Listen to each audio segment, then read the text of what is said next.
Reka nongere mbasuhuze mbifurize ibihe byiza tariki 29 ukwezi kwa gatatu 2026 turagana ku musozo w'ukwezi kwa gatatu. Uyu munsi ni ku cyumweru. Reka numbaye ikaze muri amakuru. Murabizi ko ku itariki ya 4 ukwezi kwa 12 2025 muri Leta Zunze Ubumwe za Amerika habaye isinywa ry'amasezerano yiswe amasezerano y'amahoro, ariko kandi amasezerano y'amateka hagati y'igihugu cy'u Rwanda na Repubulika Iharanira Demokarasi ya Kongo.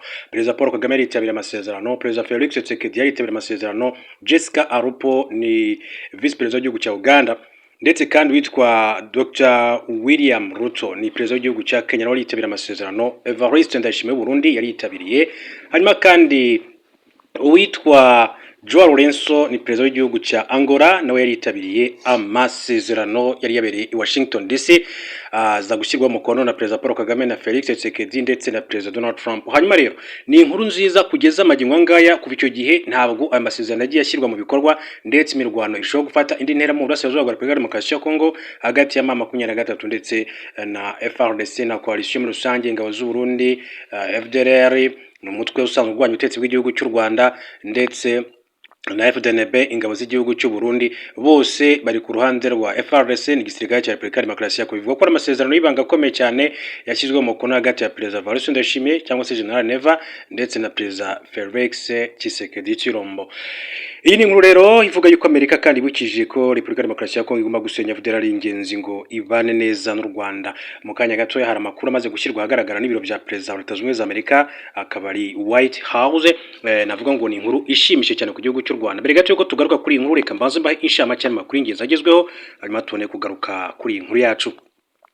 Reka mbabwire ko umutwe w'Abahusi warashe muri Israel. Umutwe witwaje intwaro w'Abahusi wo muri Yemen watangaje ko wagabye ibitero kuri Israel nyuma yuko iki gihugu gikomeje kandi kugaba ibitero kuri Iran. Uyu mutwe watangaje ko wagabye ibitero kuri Israel nyuma yuko ikomeje kandi kugaba ibitero kuri Iran bayishyigikiye, kandi uzakomeza kwivanga muri iyo ntambara kugeza irangiye.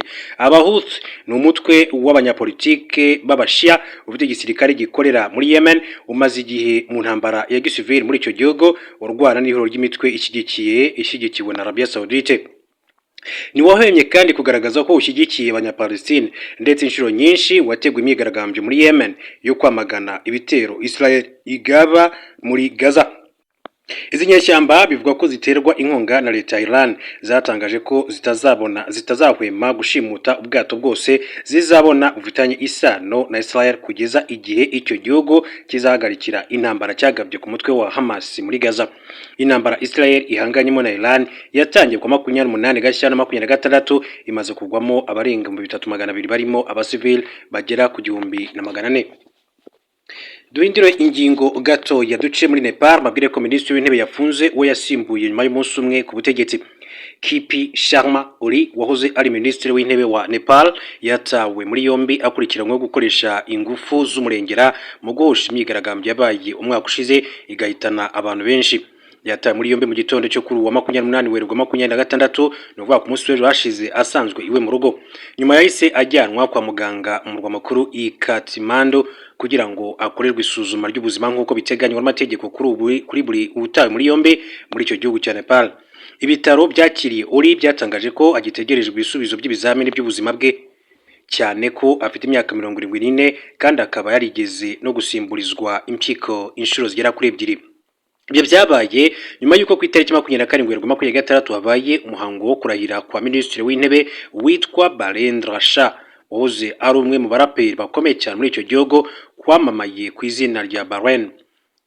Oli yatawe muri yombi nyuma yaho komisiyo yashyizweho ngo ikore iperereza ku myigaragambyo yabaye muri Nepal imwongeye mu bakorwaho iperereza, hamwe n'uwahoze ari Minisitiri w'Umutekano mu gihugu witwa Ramesh Lekake, ndetse igategeka ko bakurikiranwa n'ubutabera ku byaha byo kudakora inshingano zabo uko bikwiye. Umuvugizi wa polisi muri Kathmandu, Om Adhikari, yatangaje ko ifatwa ry'abayobozi ryakozwe hakurikijwe amategeko, kandi ko iperereza rizakomeza nubwo kugeza ubu ibyaha bivuga ko bakoreye muri iyo myigaragambyo bitaratangazwa. Ni mu gihe Oli we yakomeje kandi guhakana ibyagaragajwe n'iyo komisiyo y'iperereza, agaragaza ko ari kumusebya ndetse no kwitwaza impamvu za politike bamwibasira. Abanyamategeko be nabo kandi bagaragaza ko kumuca muri yombi bidakwiye muri iki gihe, kuko nta mpamvu ihari yerekana ko ashobora kandi gutoroka ubutabera cyangwa se kwanga kwitaba inzego zishinzwe iperereza. nyuma yitabwa muri yombi rye abayoboke b'ishyaka rye rya CPN Umuri batangiye imyigaragambyo i Kathmandu basaba ko arekurwa, ndetse ubuyobozi bw'iryo shyaka kandi bwatangaje ko bushobora gutegura imyigaragambyo mu gihugu hose. Ni mu gihe minisitiri w'intebe mushya w'umutekano mu gihugu Sudani Gurungi yashimye ifatwa ry'abayobozi avuga ko ari intambwe iganisha ku butabera. Ati nta muntu uri hejuru y'amategeko, ibi si ukwihorera ahubwo n'intangiriro yo gushaka ubutabera muri iki gihugu. Imiryango y'abantu 70 bapfiriye muri imyigaragambyo nayo kandi imaze amezi isaba ko abayobozi bagize uruhare muri izo mpfu zabo babiryozwa. Muri Nzeri 25 nibwo muri Nepal urubyiruko rwiraye mu mihanda mu myigaragambyo karabutaka rwinubira imiyoborere mibi, ndetse biza gutuma yegura ku mwanya wa minisitiri w'intebe, aho urwo urubyiruko rwasabye ko Sushila Kariki wigeze kuba perezida w'urukiko rw'ikirenga aba minisitiri w'intebe z'abacyuho birakorwa. Hanyuma kandi iyo myigaragambyo ikomeye yiswe iy'urubyiruko ruzwi nka GNZ, abenshi muri bo yahitanye n'abigaragambyaga barashwe n'abapolisi mu gihe kandi bamaganaga icyemezo cya leta cyo gufunga imbuga nkoranyambaga yari yafashe igira ngo iburizemo babure uko bahura. Barensha w'imyaka 35 yarasanzwe ari meya wa Kathmandu yitwaye neza muri imyigaragambyo kuko yagerageje kandi gukoresha imbuga nkoranyambaga yumva urwo rubyiruko ari byo biza rero kumugeza ku mwanya wa minisitiri w'intebe muri iki gihugu cya Nepal. Mbere gato yuko tujya kuri itangazo riturutse muri White House muri Leta Zunze Ubumwe za Amerika, reka mbanze mbabwire ko mu yandi makuru akomeje kugenda avugwa kugeza magingo angaya. Uko nababwiye uyu munsi ni tariki 29 ukwezi kwa gatatu 2026, turabura iminsi mike kugira ngo dusoze uyu mwaka ukwezi kwa gatatu. Hanyuma muri mukoko kuryanitse ijambo subscribe mukande kunzogera kugira ngo tukimara gutunganya makuru ibiganiro byacu bye bikomeza kuyabibagezaho. Amerika imaze kurasa ahantu agera ku 11 muri Iran. Iyo ntambara mu Burasirazuba ikomeje guca ibinaho. Ingabo za Leta Zunze Ubumwe za Amerika zatangaje ko zimaze kugaba ibitero ku hantu agera ku 11 muri Iran. Ni intambara yatangiye ku 28 Gashyantare 2026 itangijwe na Israel, yaje guterwa ingabo mu bitugu na Amerika. Intambara imaze kugwamo abayobozi ba Iran benshi barimo Ali Khamenei wari umuyobozi w'ikirenga, minisitiri w'ubutasi wa Iran witwa Ismail Katibu, umunyamabanga w'inama y'umutekano ya Iran Ali Larijani, umugaba w'ingabo za Iran Revolutionary Guard Corps zirwanira mu mazi witwa Alireza Tangsiri n'abandi benshi. Uretse abayobozi n'abaturage bamaze kwatikirira kuko abarenga 1900 bamaze kwicwa, barimo abagore n'abana barenga 150 nk'uko Minisiteri y'Ubuzima ya Iran ibigaragaza, ikavuga ko abarenga 24,000 bamaze kandi gukomereka. CENTCOM yavuze ko indege zayo zimaze gukora ingendo 11,000 ndetse imaze kwangiza ubwato bw'intambara bwa Iran burenze 150. Intambara ya Iran ikomeje gufata indi ntera kuko umutwe w'abahutsi wo muri Yemen watangaje ko winjiye mu ntambara, ndetse kandi utangirana no kurasa misile nyinshi cyane kuri Israel, biba ubwa mbere bibaye kuva intambara yatangira. Mu itangazo uyu mutwe wavuze ko intego yabo mu gitero wagabye ya rukurasa site z'igisirikare cya Israel nk'uko twavuze hejuru, ndetse uvuga ko uzakomeza kandi kugaba ibindi bitero byinshi. Abahuthi babarizwa mu cyo bise Axis of Resistance, kibarizwamo n'indi mitwe ishyigikiye Iran nka Hezbollah yo muri Liban na Hamas yo muri Gaza, yose idacanwa kana Israel. Ubu abahuthi nibo kandi bagenzura inkengero z'inyanja itukura. Abahuthi bateje impungenge nyuma kuko ati nko kuva muri 2023 kugeza 2025 bagabye ibitero 200 ku bwato bwikoreye ibicuruzwa mu nyanja itukura, bangiza ubwato 30. Ibigo binini cyane bikora ubwikorezi bwo mazi byahagaritse gukoresha inyanja itukura yihariye 15% by'ubucuruzi bwifashisha amazi bwo ku isi, bikajya kandi kuzenguruka kuri Afrika y'Epfo. Ikaze rero muri aya makuru yacu ku buryo burambuye, reka tujye ku nkuru yacu nyirizina mbabwira ko kuva tariki ya 4 ukwezi kwa 12 mwaka ushize wa 2025 haba isinywa ry'amasezerano yiswe y'amateka, ntabwo intambara igeze hagarara, ahubwo hakomeje kuba gushyamira hagati y'u Rwanda na Demokarasi ya Kongo, by'umwihariko kandi n'amasezerano ya Qatar cyangwa se Doha yahuzaga M23 na leta ya Kongo, nayo ntabwo yigeze ashyirwa mu bikorwa. Ariko gusa icyo navuga ko ari inkuru nziza nuko muri aya masezerano yo ku itariki ya 4 ukwezi kwa 12 ingingo nyamukuru yari uko leta ya Kongo yasenye umutwe wa FDLR, n'umutwe wiganjemo abasize bagize uruhare muri jenoside yakorewe abatutsi mwaka wa 1994 muri Mata. Hanyuma rero leta zunze Amerika zasabaga ko Kongo iguma gusenya umutwe hanyuma u Rwanda rukabona kuvana ingamba z'ubwirinzi, ariko leta ya Kongo ntabwo yigeze ibishyira mu bikorwa. Gusa uyu munsi ku munsi w'ejo hasohotse itangazo rikomeye cyane ryaturutse mu bya Perezida Donald Trump, aho Amerika yibukije Repubulika ya Demokarasi ya Kongo ko gusenya FDLR ni ingenzi ngo ibane neza n'u Rwanda. Umujyanama wa Perezida wa Leta Zunze Ubumwe za Amerika mu bufatanye na Afurika, Masud Boulos, yongeye kandi kwibutsa ubuyobozi bwa Repubulika ya Demokarasi ya Kongo ko gusenya umutwe wa FDLR ari ingenzi mu kwimakaza amahoro n'umutekano mu karere. Ibi bwana Boulos yabigarutseho ku 26 ubwo yari mu nama y'abagize akanama k'umutekano k'umuryango w'abibumbye yigaga ku kibazo cy'umutekano muke mu burasirazuba bwa Repubulika ya Demokarasi ya Kongo. Yavuze ko mu burasirazuba bwa RDC hakomeje kugaragara ikibazo cy'abaturage babarirwa muri za miliyoni bava mu byabo kubera umutekano muke, bakabuzwa uburenganzira bwabo kwituze n'umutekano ndetse n'amahirwe yo gutera imbere. Yakomeje avuga ko ku buyobozi bwa Donald Trump u Rwanda na RDC byashyize umukono ku masezerano y'amahoro, bifatwa nk'intambwe ikomeye mu bushake bw'ibihugu byombi bwo kureka guhangana, ahubwo bikayoboka ibiganiro ubufatanye n'ituze ry'igihe kirekire. Bwana Boulos yijeje ko Amerika ifite ubushake bwo gukomeza kandi gufasha muri gahunda zigamije kugera kuri iki cyerekezo, kuzana impinduka muri Repubulika ya Demokarasi ya Kongo ndetse no mu karere k'ibiyaga bigari muri rusange. Ati ku bagize akanama mbere na mbere ndashaka kandi kongera gushimangira ko gukemura ikibazo cy'umutekano muri Burasirazuba bwa RDC biri mu bintu by'ingenzi muri kuri Perezida Trump n'umunyamabanga wa leta Marco Rubio. Ubuyobozi bwabo kandi bushikamye ndetse kandi n'ubushake bwabo bwafashije akarere kuva mu ntambara imaze ibinyacumi ndetse no kunanirwa kwa diplomasi kugana ku cyerekezo gishya n'icyizere n'amahirwe. Yakomeje avuga ko nubwo hari bimaze gukorwa, ikibazo cyo mu Burasirazuba bwa RDC kidashobora gukemuka umunsi umwe. Twese turabizi ko gukemura intambara ikomeye kandi ifite amateka maremare nk'ibyo mu Burasirazuba bwa RDC bitazaba ijoro rimwe. Bizasaba kwihangana, ibiganiro bihoraho ndetse kandi ubushake buriho bw'impande zirebwa n'ikibazo ndetse n'umuryango mpuzamahanga. Amasezerano yubakiye ku bushake bw'ibihugu byombi n'abayobozi babyo, kugira ngo rero barenge kugahangana ahubwo bagane mu nzira y'ibiganiro ufatanye n'umutekano urambye.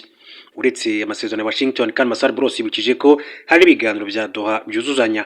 Ibiganiro yavuze ko biba hagati y'umutwe wa FC23 ubwo ne ukuvuga Alliance Fleuve Congo M23 ndetse na guverinoma ya RDC kugira ngo amahoro arambye agerweho. Masud Boulos yavuze ko u Rwanda rukwiye gukora ingamba z'ubwirinzi ndetse Repubulika ya Demokarasi ya Kongo nayo igasenya umutwe wa FDLR.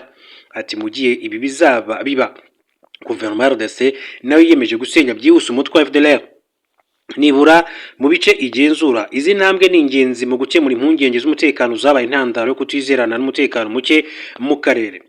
Iri jambo rya bwana Boulos kandi yaryujuje akoresheje ubundi butumwa yashyize ku rubuga nkoranyambaga rwa X rwaza ari Twitter, aho yavuze ko nongeye kugaragaza ko ari ingenzi ko guverinoma ya RDC ica intege FDLR mu bice igenzura. Yavuze kandi ku gitero cy'Igoma mu rukera rwo ku itariki ya 11/26 drone ebyiri zagabye igitero mu gace ka Himbi mu mujyi wa Goma zica Karine Bouisse, ni umufaransa wakoreraga ishami ry'umuryango w'abibumbye ryita ku bana UNICEF n'abandi basivili babiri. Iburo rya FC23 rigenzura umujyi wa Goma yatangaje ko igitero cyagabwe n'ingabo za leta ya RDC kandi ko cyari kigamije kwica abayobozi bakuru baryo barimo Colonel Nanga ndetse na General Major Sultan Makenga, umugaba mukuru w'ingabo za Mama kuri gatatu. Alliance Fleuve Congo M23 yamenyesheje umuryango mpuzamahanga ko ingabo za leta ya RDC zimaze iminsi zigaba ibitero ku birindiro byayo ndetse no ku basivili. Kimwe muri byo cyatwaye ubuzima bwa Lieutenant Colonel Wiringoma wari umuvugizi wayo mu rwego rwa gisirikare. Agaruka kuri iki gitero, Masud Boulos yihanganishije Ubufaransa bwabuze umuturage wabwo, asaba impande zihanganye kwirinda gukoresha drone mu bice bituwe cyane. Ati ndihanganisha kandi umuryango n'inshuti z'Umufaransa wishwe Karine Bouisse ndetse n'abandi bagizweho ingaruka n'igitero cyo ku itariki ya 11 Igoma.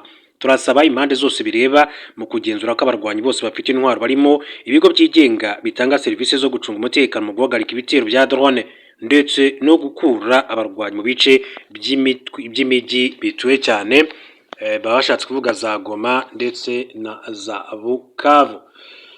Amerika mabwire ko witwa Trump yigambye ko ambizi wa Arabia Saudite amucinya inkoro. Perezida wa Leta Zunze Ubumwe za Amerika Donald Trump yigambye ko igikomangoma cya Arabia Saudite Mohammed bin Salman amucinyaho inkoro. Ibi bwana Trump yabigarutseho ubwo yari mu nama ngarukamwaka y'ikigega cy'ishoramari cya Arabia Saudite yabereye Miami. Yabaye mu gihe intambara kandi Amerika na Israel byashoje kuri Iran yateje ibikorwa byo kwihorera byangije ibikorwa remezo bya Arabia Saudite. Hanyuma muri inama Trump yavuze ku mubano we n'umwami wa Arabia Saudite Salman bin Abdulaziz Al Saud y'imyaka 90.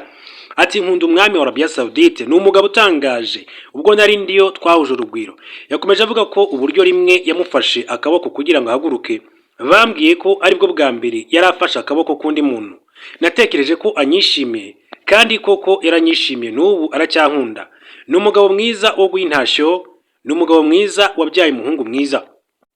Agaruka ku mubano we n'igikomangoma Mohammed bin Salman, Trump yavuze ko rimwe yigeze kandi kumubwira ko Leta Zunze Ubumwe za Amerika zamaze umwaka ziri mu marembera, gusa ubu akaba ari igihugu kiri mu bihagaze neza ku isi.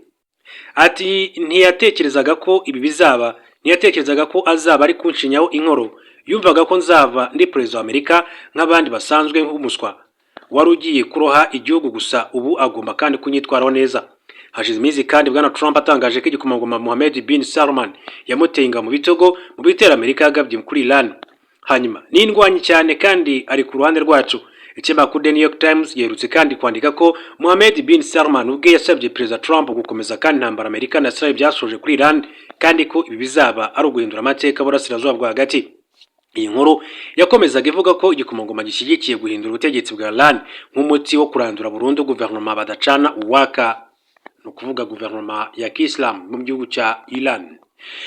Reka rero nsoreza amakuru yacu kuri mbabwire ko amenyekanye umwanzuro ku kibazo cy'Ubwongereza n'u Rwanda uzatangarizwa urukiko mpuzamahanga rw'ubuhuza mu Buholandi. Rwatangaje ko umwanzuro ku ruhande u Rwanda rwarezemo Ubwongereza kuko tubahiriza amasezerano y'ibihugu byombi byagiranye arebana n'abimukira uzatangazwa bitarenze ku itariki ya 15 Gicurasi, no kuba mu kwezi kwa gatanu 2026. Byatangajwe mu nyandiko y'urukiko ikubiyemo inshamake y'amatariki y'ingenzi yaranze urwo rubanza nyuma y'uko impande zombi zireguye mu rubanza rwabaye ku itariki ya 18 Werurwe 2026. Urukiko rugaragaza ko rwabashe kandi kumva ibivugwa na buri ruhande. U Rwanda n'Ubwongereza rwatangiye inzira kandi yo kubisesengura neza mu rwego rwo kugera ku cyemezo gikwiye. U Rwanda rwatanze ikirego cyarwo muri uru rukiko ku 24 Ugushyingo 2025, mu gihe Ubwongereza kandi bwagize icyo busubiza ku itariki ya 12 Ukuboza 2025. Tariki ya 6 Mutarama 2026 urukiko rwatangiye kureba iby'icyo kirego, naho ku itariki 27 Mutarama u Rwanda rutanga umwanzuro warwo muri urwo rukiko ku kirego rwari rwatanze, mu gihe Ubwongereza kandi nabwo bwahise butanga umwanzuro wo kwiregura. Nk'uko bisanzwe bigenda mu manza, u Rwanda kandi rwagize icyo ruvuga kuri umwanzuro w'ubwiregure bw'Ubwongereza ku itariki ya 5 Werurwe 2026. Habaye inama ntegurarubanza yari igamije kandi kunoza uburyo impande zombi zitwara mu rubanza, ndetse buri ruhande rusabwa gutanga ibimenyetso n'abatangabuhamya bashyigikira ibyo ruvuga. Urubanza rwatangiye ku itariki ya 18 Werurwe 2026. U Rwanda ruhagarariwe n'itsinda riyobowe na Minisitiri w'Ubutabera akaba n'intumwa nkuru ya Leta Dr Girashebuja Emmanuel, mu gihe Ubwongereza bwari buhagarariwe n'abayobowe na Dr Tamsin Stubbing n'umuyobozi muri Minisiteri y'Umutekano w'imbere mu gihugu. Urukiko rwatangaje ko nyuma yo gufata icyemezo impande zombi zizagira umwanya wo kugisuzuma no kureba niba hari ibyakosorwa birimo nk'amakosa y'imyandikire mu gihe cy'iminsi igera ku 10. Impande zombi zizaba kandi zifite nabyo byakwemezwa bigakorwa bitarenze mu minsi igera kuri 30 mu gihe cy'ukwezi. Mu iburanisha, Minisitiri w'Ubutabera akaba n'umwe nkuru ya Leta Dr Girashebuja Emmanuel yasobanuye ko ibihugu byombi byagiranye amasezerano agamije gufasha abimukira binjira mu Bwongereza mu buryo bunyuranyije amategeko, kubera ko bwabonaga u Rwanda nk'igihugu cyiza mu bijyanye no kwita ku buzima bw'impunzi n'abimukira. Ati u Rwanda rufite isano ikomeye cyane abo bahunga bashaka amahoro n'umutekano. Abanyarwanda benshi banyuze mu bihe by'ubuhunzi, tuzi icyo bivuze kwitwa impunzi. Ubwo unararibonye nibwo bwatumye rero guverinoma y'u Rwanda ishyiraho ingamba ku bijyanye no kwita kubimukira n'abasaba ubuhungiro. Yakomeje agira ati u Rwanda rwishimira kwakira impunzi zirugana. Kuri ubu UNHCR rufite impunzi n'abimukira barenga 130 mu Rwanda.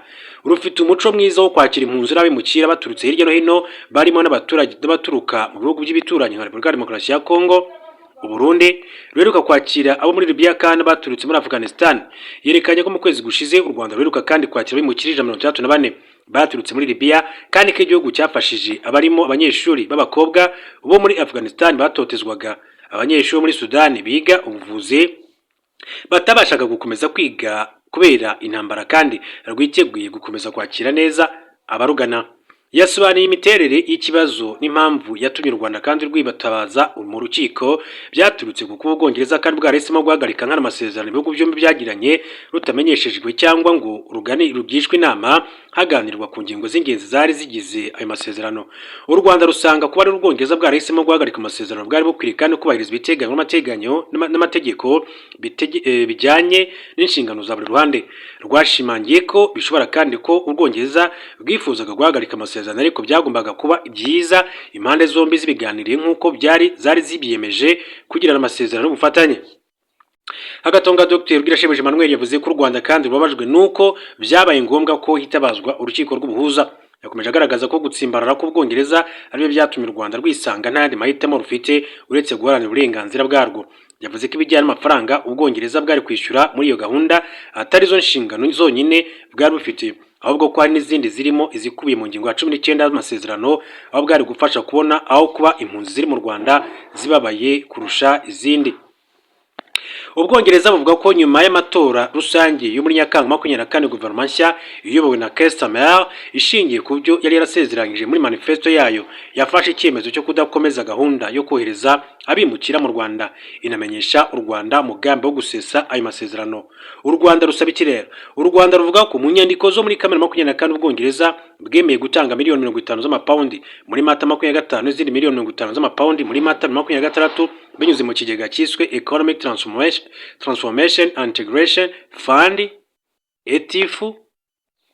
U Rwanda ruvuga ko izo nshingano kandi zitigeze zikurwaho mu buryo bwemewe n'amategeko kandi ko Ubwongereza bwarenze ku masezerano y'imari kubera ko ubutatanze ayo mafaranga nk'uko byari byarateganyijwe. Ubwongereza ntibuhakana ko izo nshingano zari ziri mu masezerano yo muri Kamena 2024.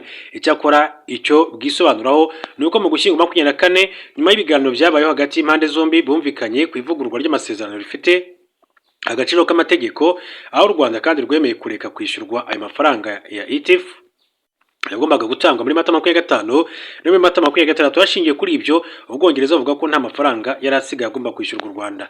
Runifuza kandi ko Ubwongereza kandi bwasaba imbabazi ku kwica nkana amasezerano uretse kutubahiriza inshingano zabwo uko bwari bwabyiyemeje. Uretse ibijyanye n'amafaranga kandi u Rwanda rushaka ko urubanza ruba intangiriro y'uko amasezerano afite agaciro k'amategeko azubahirizwa hatitawe ku mpinduka za politike zibera mu bihugu bifatanya bikorwa. Ibi ni ingenzi cyane atari gusa kuri urubanza ahubwo no ku ngamba rusange z'u Rwanda zo kugirana ubufatanye mpuzamahanga n'abafatanyabikorwa batandukanye. Reka rero mbashimire cyane kandi mbifurize kugira ibihe byiza, hanyuma turaza gusubira mu yandi makuru masaha.